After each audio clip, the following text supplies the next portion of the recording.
Olá, aluna. Olá, aluno. Bem-vindo a mais uma aula de física, aqui pela TV Educação e também pela plataforma Gonçalves Dias. Bom, a aula de hoje nós vamos falar de interação nuclear forte e fraca, né? Nós conhecemos como força forte e força fraca, que é, né, uma das, né, forças fundamentais do universo, ok? Bom, então existem aulas anteriores a essa, né, sobre o conteúdo que você precisa aprender, né, precisa saber desse conteúdo, justamente para dar continuidade com a aula de hoje. Se você perdeu, ou quer revisar, lá na plataforma Gonçalves Dias você encontra, tá ok? Bom, então vamos aqui para a aula de hoje, né? Eu coloquei aqui do lado as forças que nós chamamos de forças fundamentais do universo, certo? Que é a força, né, nuclear forte, né, ou a interação nuclear forte, aí a força eletromagnética, a interação nuclear fraca e a força gravitacional, tá certo? Então essas quatro forças são as forças que nós entendemos como as forças fundamentais do universo. Existem mais? Pode existir, mas até então, né, as fronteiras que nós chegamos da física, nós relacionamos essas quatro forças como forças fundamentais do universo. Certo? Existem pesquisas em andamento, existem pesquisadores que afirmam já ter encontrado uma nova interação, uma nova força fundamental do universo, certo? Mas isso ainda não foi aceito, unânime, ainda não foi difundido, tá certo? Mas você pode, por exemplo, né, ver aí pela internet algum artigo falando sobre uma nova força fundamental encontrada, tá certo? Mas nós ainda consideramos essas quatro, né, apenas essas quatro, como as forças, não fundamentais do universo, né, as interações fundamentais do universo, tá ok? A força forte é assunto da aula de hoje. A eletromagnética você já conhece, certo? É aquela que você estuda lá na parte de eletricidade. Cargas positivas e negativas se atraem. Carga positiva e positiva se repelem. Ou negativa e negativa se repelem. Essa é a força elétrica. Né? É uma força eletromagnética. Toda aquela relação do eletromagnetismo estudado dentro da área de eletromagnetismo, tá certo? É regido justamente pela força eletromagnética. Tá ok? A força eletromagnética é importantíssima para as interações do universo. Está presente, certo, em todas as relações do universo. Assim como a força gravitacional, certo? Essa força gravitacional é aquela que você estuda, né, na visão newtoniana e é aquela que você também estuda, certo, nas relações, não é, de deformação apresentadas por Einstein, tá ok? Então, é a força gravitacional, gravidade. Então aqui tem uma tabelinha quanto à sua intensidade. A força nuclear forte, ela é na grandeza do 10 a 38. Olha só com quanto que ela é intensa, certo? A eletromagnética 10 a 36 também é muito intensa, ok? A nuclear fraca 10 a 25 também é uma força bem intensa, né? E a gravitacional, né, é 10 a 0 ou 1, tá certo? Nós relacionamos ela como um aqui. Então é uma força, entre as que estão aqui, é uma força muito fraca. Tá certo? Nós podemos até fazer uma relação, não é, de comparação entre a força eletromagnética e a força gravitacional. Tá ok? Quanto às suas intensidades. A força eletromagnética é muito mais intensa, ó, uma grandeza de 36 vezes a mais do que a força gravitacional. É por isso que a gravidade ela não consegue vencer as relações, né, de forças eletromagnéticas. Okay? As cargas, por exemplo, elas acabam se atraindo, ok? E desprezando a força gravitacional. Elas podem ficar suspensas no ar, por exemplo, e não conseguir perceber a relação da força gravitacional ali agindo, justamente por conta aí das suas intensidades. Ok? A força nuclear forte, que é o nosso primeiro ponto, certo? Ela se dá lá no núcleo atômico, assim como a força nuclear fraca que nós vamos falar. Mas a relação aqui é o seguinte. Nós temos, né, um núcleo atômico aqui composto por prótons, certo? Então aqui é um próton e nêutron, certo? O próton e o nêutron, certo?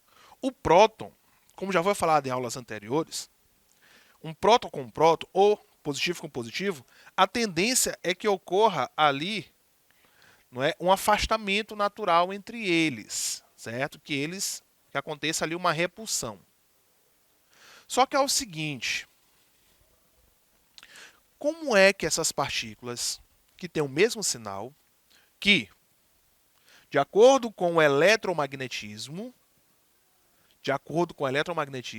a tendência é o afastamento. Então, a tendência é que isso aconteça, ó, eles se afastem uma das outras. E isso levando em consideração a força eletromagnética, tá certo? Então nós temos a força eletromagnética agindo. Isso foi um problema durante muito tempo. Como que a gente vai explicar, isso é uma sociedade científica, como que se vai explicar prótons unidos no núcleo de um átomo, sendo que existe uma força eletromagnética que vai contra essas partículas ficarem naturalmente ali unidas, por ter a mesma carga e o mesmo sinal, né? A mesma natureza. Então, isso é um problema durante algum tempo. A galera começou a pesquisar, até quando chegou, não é, uma explicação que seria mais plausível, justamente sobre essas relações, né, entre essas partículas. Então nós temos aí a relação da força forte, certo? O que é essa força forte? Então, a força forte vai ser justamente uma força que é maior do que a força eletromagnética, olha só, maior do que a força eletromagnética, que vai fazer com que essas partículas elas fiquem unidas, tá certo? Ou seja, abre um leque para que se tenham partículas menores do que aquelas que estão no núcleo do átomo, certo? Como as partículas que nós chamamos de quarks e os gluons, tá ok? Os gluons, ele vai fazer o papel de cola. Então ele vai colar ali essas estruturas, tá certo? E os quarks, eles são partículas subatômicas que vão apresentar algum tipo de carga, certo? Partículas, tá certo? Que nós chamamos de up, de down, de charme, tá certo? Tem as suas denominações, né? seus sabores, como nós chamamos, certo? Nós vamos falar isso, né, de forma mais profunda quando nós formos falar aí do novo modelo, né? Certo? Quando a gente for falar aí desse modelo atômico moderno, né? A gente vai falar dessas partículas subatômicas, certo? Mais a fundo. Mas nós temos essas partículas, certo? Que são os quarks e são os gluons. Olha só o que acontece, tá ok? Esses quarks e esses gluons é que fazem com que essas partículas aqui, ó, a partícula do próton, né, essas partículas positivas, elas se mantenham ali unidas. Então, o que acontece? Para que se tenha a liberação desses prótons, né, para que eles consigam se liberar e esse núcleo atômico se desintegrar e liberar energia, nós temos que vencer, certo? Essa relação desses quarks, ok? Desses quarks e desses gluons, ok? Então, porque é eles que fazem esse papel. E é justamente o comportamento dessas partículas, a forma em que elas estão comportadas, as cargas elétricas que elas estão trazendo, é que vão dar natureza a estas cargas. Né? Quando a gente fala as cargas, ao resultado delas, que neste caso nós estamos falando de prótons e de nêutrons. Ok? Então esses prótons e esses nêutrons, eles trazem partículas menores, ou seja, eles não são elementares. Quando a gente diz que uma partícula é elementar, é porque ela é a primeira dentro da sua linhagem. Ok? Ela é a primeira partícula. Ela é que forma as outras partículas. Certo? É a junção delas, é a interação delas que vai formar partículas maiores. Certo? Partículas que são um pouco mais complexas. Tá ok? Então é o seguinte, então elas são as partículas elementares que elas vão, né, se unir de acordo com as suas cargas elétricas. A interação que acontece entre essas cargas é que vai dizer que, nesse caso, são ou prótons ou nêutrons. São partículas carregadas ou descarregadas. Tá ok? Certinho? São partículas bem pequenas, por isso que os prótons eles são bem grandes, bem massivos, estão no núcleo junto com os nêutrons, tá certo? Eles são partículas bem grandes. Diferente do elétron. O elétron, ele é uma partícula elementar, certo? O elétron, ele tem a mesma carga elétrica do próton, certo? O elétron e o próton, eles têm aqui o que nós chamamos de carga elementar, que é, né, de 1,6 vezes 10 a menos 19 coulomb. Tá ok? Essa é a partícula elementar. O que é que vai mudar de um para o outro? É que o elétron é negativo e que o próton é positivo. É a mesma carga. Certo? O que vai diferir também os dois, além do sinal, é que o elétron ele é pequeno, ele é carga elementar, certo? O seu tamanho, a sua massa é desprezível perto da massa de um próton, que é grande, certo? O próton ele é grande, ele é massivo. Por que ele é grande e massivo? Porque ele é composto por partículas menores. Ele é o resultado dessas partículas menores, que é as partículas subatômicas. Tá ok? Que no caso nós temos aqui os quarks, né? E nós temos a relação entre eles, que é o gluons, que vão manter eles unidos. Mas esses quarks, eles unidos, eles vão formar essas partículas. Tá certo? Quem vai dizer se é próton, se é nêutron, é justamente o tipo de partícula que vai estar ali, né? De partícula subatômica que vai estar ali juntamente com suas cargas. Tá certo? Então essa é a força forte. Um outro ponto, percebam o seguinte: a força forte ela é maior do que a força eletromagnética. Isso nós já falamos, certo? Ele é na casa do 38 e a força eletromagnética é na casa do 36, tá certo? Mas só que, dependendo da quantidade de partículas que vai ter positivas, dependendo da quantidade de prótons, ok? Essa força eletromagnética ela pode tornar o núcleo atômico instável. Nós já falamos em aulas anteriores. E aqui a gente reforça. Olha só, apesar de ser maior, mas está próximo, porque vai existir aqui um espaço muito grande entre essas forças, né, a nuclear eletromagnética, da força nuclear fraca e da força gravitacional, né? Olha só, elas estão próximas nas grandezas, tá ok? Mas estão distantes das demais, tá certo? Das demais forças. Então, quando a gente trata um núcleo atômico que tem mais partículas, que tem mais prótons, tá ok? Eu tenho uma força eletromagnética que é considerável agindo, uma força eletromagnética grande, na casa de 10 a 36, mas eu tenho uma quantidade de prótons muito grande. E isso que vai fazer com que o meu núcleo seja instável, tá certo? Um núcleo radioativo instável, justamente por causa dessa proximidade. Então, quanto mais partículas, mais instabilidades, justamente porque a carga elétrica é muito próxima e precisa dessa estabilidade para ele se manter forte, ele se manter compacto, ele se manter ali quase que maciço. Esse núcleo atômico, certo? O núcleo atômico ele não tem que desintegrar, ele não precisa desintegrar, certo? Se ele se desintegra, ele tem uma liberação de energia muito grande. Já pensou se os núcleos atômicos passassem naturalmente por essa desintegração, né, essa liberação, se partisse processo de fusão nuclear, certo? Se não tivesse uma condição muito extrema, como acontece nas estrelas, como acontece no Sol, então nós teríamos aí processos de fusão nuclear, liberação de energia, né, acontecendo a todo momento na Terra. E a vida aqui se tornaria muito difícil ou impossível. Ok? Então ele precisa que essa força nuclear forte ela seja intensa para manter aquela estrutura ali todo o tempo firme, tá certo? Essas partículas elas não podem sair dali. O papel dela é fazer com que elas não saiam dali, certo? E se tem ali o átomo todos da forma em que ele está em equilíbrio, tá certo? A força fraca, certo? A força fraca, nós vamos mexer dentro de uma estrutura. Olha só. A força fraca, ela vai mexer dentro de uma dessas partículas, certo? Se eu pegar aqui essa partícula que é formada pelos quarkzinhos aqui e pegar ela, eu tenho a mudança de um desses quarks.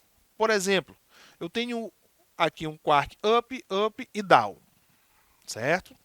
Então esse aqui, ó, representado pelo U, chamado de up, representado pelo D, chamado de down.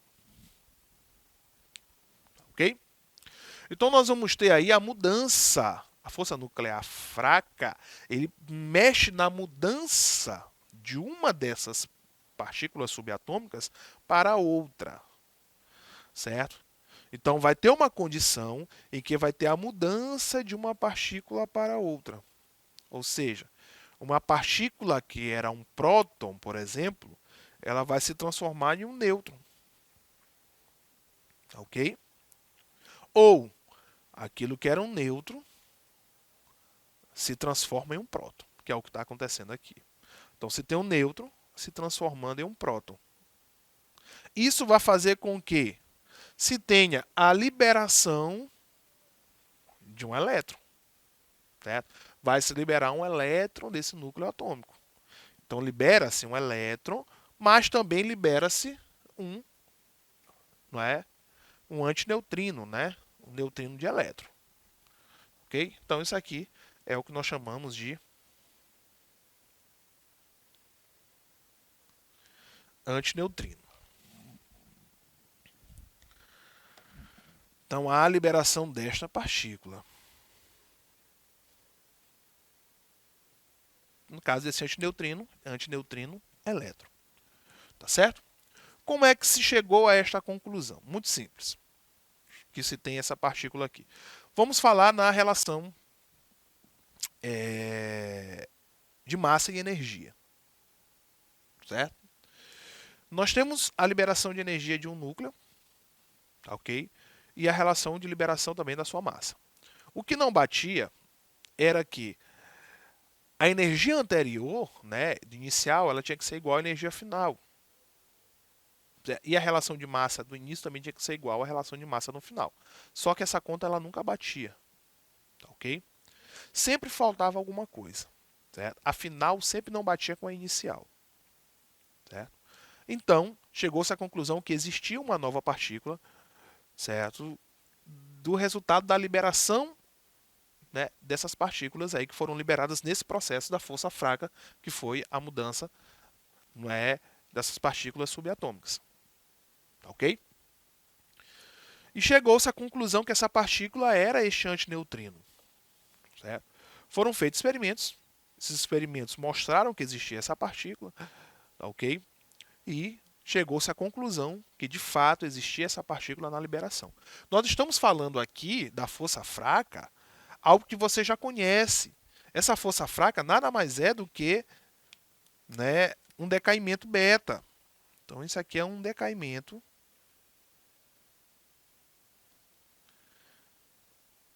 beta. Olha aí, ó. Nós temos a liberação, né, de um elétron. Tá ok?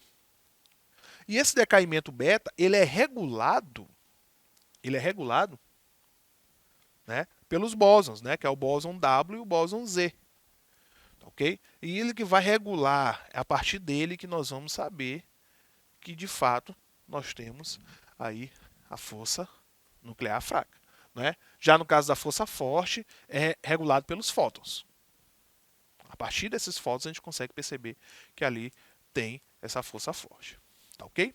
Então, gente, essas duas forças, força nuclear forte e força nuclear fraca, tá ok? Ela mexe com um ponto que são as partículas subatômicas, mas não são difíceis de entender. Certo? A força forte vai ser aquela que mantém o núcleo preso, maciço, né? Bem ali unido, as partículas unidas.